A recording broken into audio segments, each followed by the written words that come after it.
পৃথিবীটা কাঁদছে, বড় করুণভাবে কাঁদছে। মানুষগুলো কাঁদছে, মানুষের ভেতরের মানুষগুলো কাঁদছে। চারপাশ কাঁদছে, চারপাশে এত এত দুঃখ, শুধু মানুষের কান্নার শব্দ শুনি।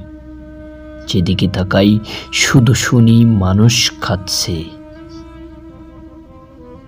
আমি হাসপাতালে যাই, সেখানে শুনি রুগ্ন বিকলাঙ্গ মানুষের কাতর চিৎকার। মানুষ কাঁদছে। আমি বাজারে যাই, সেখানে দেখি নিঃস্ব মানুষগুলো ফেল ফেল করে তাকিয়ে আছে পণ্যের দিকে। কেনার অর্থ নেই, মানুষ কাঁদছে। আমি বৃদ্ধাশ্রমে যাই, সেখানে দেখি স্বজনহীন মানুষগুলো নিদারুণ একাকিত্বে ভুগছে। মানুষ কাঁদছে। যে মায়ের সন্তানকে দুর্বৃত্তরা প্রকাশ্য দিবালোকে বড় বীভৎসভাবে মেরে ফেলল, সে হতভাগা মা কাঁদছে।